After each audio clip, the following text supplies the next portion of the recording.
You're watching 12 WKRC TV, a new generation of news. 12 Newsmakers starts now. Good morning and welcome to Newsmakers. If you are watching us this morning, it means that the power grid didn't fail or is back up. Channel 12's computers successfully rolled over to 2000, and the network hasn't preempted us to cover some Y2K disaster in Italy or someplace else. When I tell someone I'm a historian interested particularly in the region we call Cincinnati, they almost always assume that means I'm interested in talking about Porkopolis, the Civil War, the cultural flowering of the 1870s and 80s, you know, the May Festival, the zoo, all that kind of stuff, and the emergence of the hilltop suburbs fed by the inclines and the streetcars. Even in the closing decades of the 20th century, the popular imagination about Cincinnati seems stuck in the 19th century. To some extent, that might be the result of the collective impact of three things. The bicentennial celebration that culminated in 1988 tended to focus on 19th century people and events. Tall Stacks, which has been mounted 4 times with huge nostalgic celebrations of the transportation system that has been displaced by at least 3 other major transportation systems since then, and the new Cincinnati Historical Museum that opened in the early 1990s. The permanent exhibits stopped in 1860 with the public landing. It's like that high school teacher who never could make it past World War II when all the students were born in the mid-1970s. Actually, I'm that high school teacher. I never got past World War II. Now that we have turned the calendar to 2000, maybe we can finally shift our focus from the 1800s and begin to take seriously the 20th century. I decided this morning to invite people who by training are committed to trying to understand the long-run forces at work shaping Cincinnati, historians. The goal this morning is not nostalgia, you know, remembering the past as we wish it had been, but to grapple with some of the fundamental forces and influences that not only shape the 20th century, but more importantly, create the framework with which we begin the new century. My guests include Zane Miller of the University of Cincinnati. Over the past 40 years, Zane has created the basic framework in which all of us as historians interpret Cincinnati. He's joined by Michael Washington of Northern Kentucky University, who's explored the evolving role of African Americans in the 20th century in Cincinnati, with a special focus on the impact on the school system, and Nancy Bertaux, an economic historian at Xavier University. Welcome to Newsmakers, all of you. Thank you. Thank you. And, you know, this is get all these historians together. I mean, we can all just sort of get together and get our notes and share our stuff. This may be too much of an in thing, but I hope not. Okay. More people than that. And we can only speak in 45-minute blocks, can't we? Right. Zane, when you look at the 20th century, what is it, if you had to pick a single thing that you see as the most important long-term influence shaping the city, what would you point to? Oh gosh, Dan, I guess maybe I would point to 2 things. The notion, which I think was dominant from the 19-teens on, that culture, the way people lived was determined, socially determined by factors beyond their control. And then the switch in about mid-century in that idea to the notion that individuals make up and create their own cultures. And I think the ramifications of that shift are enormous. You've all heard me talk about it. And concretely, so that people who haven't heard you talk about it understand, for example, the whole concept of planning. That's the big plans of the first part of the 20th century, the plan of 1925, the plan of 1948, right. Where if you created the societal structure, you could create the people. That's exactly And then right. those plans sort of disappearing in the second half? That's right. And the emphasis in both those plans and throughout that period with respect to planning was on the welfare of the whole. And the planners and the theorists and the good government people all argued that, well, groups have to understand one another and be tolerant of each other and be willing to make a little sacrifice for the welfare of the whole. The big shift in the mid-20th century said, no, individuals ought to be free to define their own way of life, their own lifestyle. And as a consequence, the emphasis shifted from the welfare of the metropolis as a whole to individuals living in particular neighborhoods. So we get what I call the neighborhood revolution, the 50s and 60s and 70s, still with us, neighborhood organization revolution, and attempts by city governments, county governments, state governments, and federal governments to do what neighborhoods want them to do without much concern or a lessened concern for the welfare of the whole. And when you talk about neighborhoods, you don't mean just Cincinnati city neighborhoods, but the little small communities, the North College Hills, the Montgomerys, the whatever, all of these little places, right? And including townships. Including townships. Especially maybe Delhi Township. A big discussion last week on this show. Michael, what about you? What do you see as that fundamental, most important change? Well, from an African-American standpoint, I would have to look at the concept of the struggle for inclusiveness as being a critical concept. Zane was just talking about the second half of the 20th century shifting into this neighborhood revolution that had a significant impact on the African-American community in regard to education. Prior to the development of the segregated housing in the early part of the 20th century, excuse me, I'm suffering. You can take it. I'm suffering. Okay. Excuse me. I might say, while you're taking a little break there, that your dissertation, of course, is on the segregated education system under Jenny Porter that was created in Cincinnati. But go ahead. Right. But prior to that, African Americans actually struggled to be able to go to school in their neighborhoods before segregated neighborhoods were created.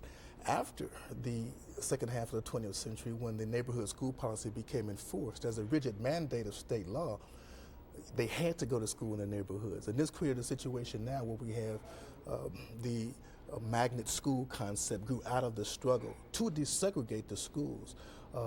So I think the second half of the century, the quality of education received by African Americans, I would not say is equal to the quality they received under Jenny Porter in the first half. So even though it was segregated, and we generally say segregated this or that, segregated education in this case, is somehow not good, you're saying that the quality of that education was a big difference. And I think the difference is in the spirit and the interest, the indigenousness of it. Jenny Porter being a person that was dedicated to the upliftment of the African American community and this whole movement toward the neighborhood schools kind of. And if anybody wants to know, in one sense, at least one of the most visible products of that early education system, it's Ted Berry. Absolutely, absolutely.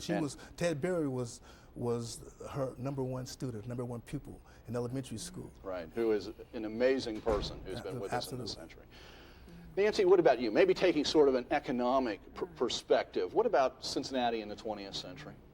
Thinking about the economy in a very broad sense, I think when you're thinking about the shift from the 20th century to the 21st century, you have to think about people's relationship to money.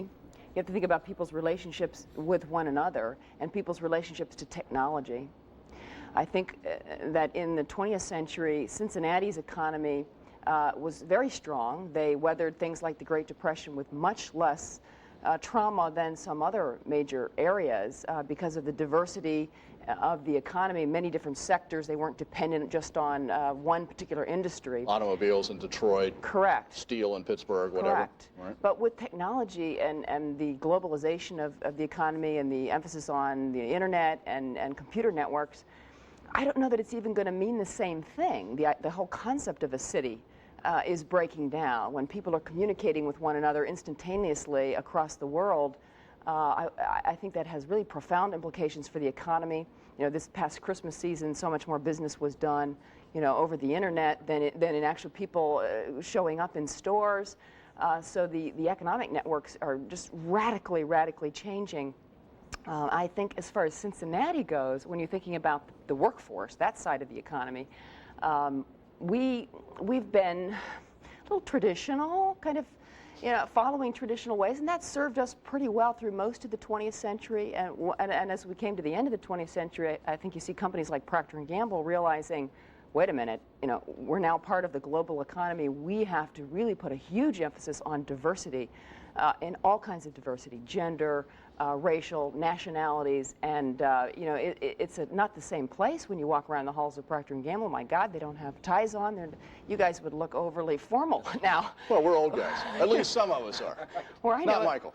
I know a guy in the 1970s, about 1980, who was sent home on his first day at work at Procter & Gamble because he had a suit that didn't match his pants, you know, a jacket that didn't match his pants, so they sent him home to change at lunchtime. You know, Nancy brings up this interesting topic of diversity. You know, Michael, I want to raise this with you. It seems to me that in the 19th century, when we talk about 19th century history, we talk about all these immigrant groups. Okay, we're not going to talk about that this morning. But in the 20th century, there aren't that many immigrant groups to talk about. And one of the results is, well, two things. One, compared to other places, Detroit, Washington, New York, Seattle, almost any place you can go, where there's a tremendous ethnic diversity. Cincinnati doesn't have that. We don't have the influx of that new talent. And secondly, all of our issues get broken down along black, white. You know, when we talk about diversity, black, white. Now, inside a place like P&G, I think it's more complex. But in the city and the community as a whole, I don't. Where do you think we stand with this intergroup relationship right now? Okay. See, now, I know you want to talk about the 20th century, but the origins of that situation goes back, I would say, to the black laws, even to the first Constitution in 1802, where they made it a point. And if you think I'm going to let you go tell too much about it, go ahead. Okay, but this is the pace. They made it a point to say that African Americans could not vote. Right. So the issue was black and white from the very beginning in Cincinnati, and it was always a situation whereby African Americans had to continuously, on an ongoing basis, to struggle to get in the labor unions, you know, to get anything. The black laws restricted the behavior of African Americans in the entire state of Ohio. But all right, now to get you up to the 20th century, Okay. the civil rights movement was a national movement. Absolutely. Is there any sort of local twist that makes what happened in Cincinnati and where we stand at the end of the 20th century any different than where America as a whole stands? Okay, well, let's look at it this way. Cincinnati right now has something of a booming economy, this area, the greater Cincinnati area. African Americans are at the process now of challenging the way in which the whole stadium issue was financed because of the issue of jobs. Now, jobs was a big part of the civil rights issue. The riots in 1967, to a large extent, had to do with jobs. The African American Chamber of Commerce right now is in the process of struggling to get the county to make good on its promise to have 15% women and minority representation on those contracts. On the stadium, the Paul Brown Stadium. On the Paul Brown Stadium. So the whole question of jobs, the question of housing, the question of police brutality, these are things that were issues during the civil rights movement, but still are issues right now. So it's still there, it's still framed in that way. Well, one of the things that interests me about this, I think it's absolutely right. It is still framed that way, and I think people today, and we as historians, tend to overlook other dimensions of the civil rights movement. That we talk a lot about women and African Americans and handicapped and the whole senior citizens. But we also, I think, tend to forget that in this last half century, Jews and Catholics have moved into the mainstream in ways that was not characteristic before. And in fact, some of the civil rights legislation was sold. The federal civil rights legislation was sold by going to places like Chicago and say, hey, we're not just talking about African Americans, we're talking about Poles and Catholics and Jews as well. And in this city, of course, where Catholics are such a huge percentage of the population, and certainly a huge reality in society, mental reality, and also a tremendously strong Jewish community. So that has had direct impact here. That's right. I think it made a big difference.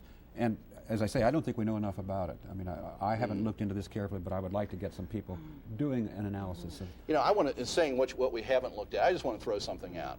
One of the things that strikes me as I looked at this issue over the last year or so, there is not one book, serious book that I know of, on Cincinnati in the 20th century and the impact of the automobile, for example. Is that true? Am I right? And if, and how can that be? How can we as a professional group, how could we have missed, and therefore I think the average person out there, have missed and I'm not just talking about the car. There's other things too. You're mentioning Catholics and Jews as part of the civil rights thing. There's all kinds of things that we have not really focused on yet, and we haven't brought to consciousness. Now, Henry Taylor's book gets into the 20th century somewhat, the race in the city, but it's not just about race. It's trying to cover, but not so much about race. And focused on race. Well, not the automobile, right. Well, and the other thing that we forget about is the great attempt to create a county level government, that is to merge, not to merge, but to create a federated government. Right. That's one of the great non-events of the. And in fact, now that we're here, let's talk about that. A lot of talk about regionalism right now. Right. Yeah, the Gallus report earlier this year, last year now, Gallus report, regionalism on lots of different levels, talk about county reform at various points. Where do we stand with that? Is this community, what we call Greater Cincinnati, is this community behind where other places, Indianapolis, Columbus, Nashville, have found real new vitality by finding regionalism and whatever, reform? Well, we're certainly behind those places with respect to reforming the structure of local government at the city and the county, at the county level. I don't know if we're so far behind economically. It seems to me that at least in the last decade, everybody, that business about a high tide of raising all the boats has worked with respect to the but one of the things, competition between these cities. One of the things, and we only have about a minute left, one of the things that I noticed, Nancy, if you look at the Gallus map, the symbol, it's almost impossible to find governmental lines on that map. Right. You can't find state lines, you can't find county lines, you can't find township lines. In a sense, the economy, and to a certain extent, is ignoring government at the end of the 20th century. Across the borders. Oh, absolutely. Back to the issue of technology. I mean, the borders are evaporating, and certainly within this country, and I think we're going to find it happening internationally as well. And real quick, Michael, do you think people just generally have lost confidence in government at the end of the 20th century? Well, I think African Americans, again, if you look at the quest for inclusion, going back to the issue of jobs, the county, the state attorney general's office, the African American Chamber of Commerce has to pursue information from Janet Reno to get an investigation to the local situations going on. So I don't think the confidence is there within the African American community. Okay, we're going to take a break, but stay right there. In 1900, only buildings that rose higher than 4 or 5 stories on the Cincinnati skyline were steeples and factories with smokestacks. The skyscraper, the cathedral of business, made its appearance in 1901. And by 1910, the modern skyline was taking shape. By 1930, the core of that skyline was complete. What's in store for the downtown in the next 50 years? Stay tuned.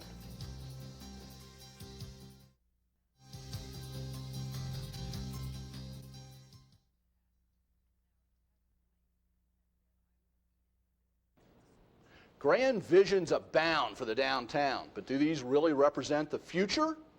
Welcome back. We continue our discussion where we find ourselves at the end of the 20th century, sort of where a lot of people at the beginning of the 20th century found themselves, how to redo the downtown, how to redo the city. Do these grand visions, Zane, in your mind, really point to the future, or are they just nice for TV news reports? Well, I think they point to the past. I've been surprised by all the recent talk about Cincinnati's downtown, and it seems to me to be a continuation of a discourse, of a discussion that began really in the 1950s. I mean, in a sense, Jane Jacobs said it all, and we're still talking. What did Jane Jacobs say? She said that a downtown ought to be as lively by night as by day, that it ought to be built to the human scale as well as monumental, a combination of both. It ought to be diverse. Zoning laws ought to be loosened up. And you don't see that here in this plan? Sure, you see that in this plan. But it's the same conversation. Oh, and okay. The counterpoint is still the same too. That is that no, we've got to have some monuments, some really big stuff. We ought to have a really big park down there. So it's astonishing to me how familiar it all sounds if you go back and look at the arguments about the downtown in the 1950s and 60s. Nancy, one of the things, the other side of the future of the downtown is people are moving farther and farther out. And in the process, they're creating different types of communities. Mason is not College Hill of the late 18th, early late 19th, early 20th century. I mean, it's a different type of community. What do you think this expansion outward, some people call it urban sprawl, relate it to the web, relate it to all those things economically that you were talking about? What do you think all this means for the human experience of living in cities in general and in this city in particular? I think it's creating somewhat of a crisis. I think that in those far-out communities, the cultural institutions are not strong yet. I mean, we have a record-breaking interest in the opera and the ballet. People, as they become more affluent, they turn to more human and spiritual, cultural, artistic needs. Now, you are seeing in places like Blue Ash, you know, the Blue Ash Symphony, or I don't know whether this will really take hold, the idea that we'll have many cultural centers scattered around. I suppose it depends on just how many resources we devote to it. I still think there's going to be a very strong cultural presence in downtown that people will want to come to, and with the you know, dependence on the automobile network to get there, there's going to be some reluctance for people to take advantage of that, and therefore there will still be a strong feeling of coming back to closer in so that they can take advantage of those cultural institutions. So that's a complex that whole dynamics, I know. Yeah, the vote on the stadium issues is an example of that. And a bond levy was passed to support, to redo the Union Terminal. I mean, and those are countywide votes, and the people out in the suburbs respond to these things. They may not want to. They may not feel entirely safe coming into the city, but the downtown looks a little different in their eyes, I think. You know, on one level, African Americans, the city can be seen, the center city, the city of Cincinnati can be seen as, and it is statistically, increasingly African American. But African Americans are also taking part of that movement out into the Beltway areas too, right? And how's that changing the African American community? Well, you know, that's been going on for some time. The development of Lincoln Heights and little enclaves in Blue Ash and Mill Creek and so forth. But one of the things that's happening now, not many African Americans are homeowners, and we're dealing with the whole issue of being able to be included in the American dream. So I think one of the things that we're going to see happening more often is more collaboration between organizations that deal with fair housing and perhaps the NAACP to provide for greater opportunities for African Americans to, in fact, become homeowners in that regard. So the process has been taking place for a while, but not enough of it. You know, on that score and related to downtown, one of the big things that has changed about the Central Business District, in my view, has been the elimination of what was once regarded as part of the Central Business District, the industrial areas on the west side of downtown with urban redevelopment and urban renewal in the 50s and 60s. And that, of course, uprooted a lot of people, blacks and whites, but especially in this case African Americans, and then created what some of us call the second ghetto, that is another band of African American neighborhoods running out essentially along the Reading Road corridor, but also out into places like Forest Park. Thinking about Cincinnati specifically, Nancy, what is it as a historian, as you look into the future, not too far, none of us would do that, but that you're most optimistic about as it relates to this city? And I want to get everybody in here, and we only have about 2 minutes left. I think that because of the global economy, that what's going to happen is it's going to become an absolute imperative that Cincinnati be more sensitive to diversity issues, racial, gender, nationality, religious, and Could that we also will become more open and more receptive, and I think that'll take what's a wonderful city and make it even better. That's been its weakest point. Could we also say actually inviting people in? It's one thing about being sensitive once people get here, but what I worry about is we're not out there recruiting new people with different backgrounds, and that really worries me. But anyway, Michael, what about you? What do you makes you optimistic? Well, what makes me optimistic is the perception that African Americans are now beginning to intensify the struggle for inclusiveness more. And you see accountability is a good thing. I'll take, for instance, Charles Winburn's committee, holding the city manager accountable for the police shooting 9 shots, shooting 6 people and no investigation. You know, so the whole concept of accountability, the Underground Railroad Freedom Center, not just a metaphor for discussion, but perhaps a historical mandate to create partnerships and this sort of thing. So, Zane, we only have about 45 seconds, but what about you as you look? I'm not optimistic, but I'm hopeful that the kind of divisions that we've been talking about, gender divisions, racial divisions, age divisions, cultural divisions of all kind, can be set aside in the 21st century so we can concentrate on other issues, and especially economic questions, the great gap between the very wealthy and the very poor in this society, and the fading of the middle class, or the lagging of the middle class. That booming economy is not, in fact, raising all the boats. It is. I was talking about that with respect to cities. Yeah, and I maybe that's the big thing that we didn't talk about here, and that maybe is the fault of the structure of the conversation. But a lot of people not included. I think that's a very good point. Thank you for being with us as the Kickoff 2000. And thank you for making Newsmakers a part of your Sunday morning. Join us again next week when you'll meet the people from the Census Bureau who are going to be counting you in your homes. Have a good week.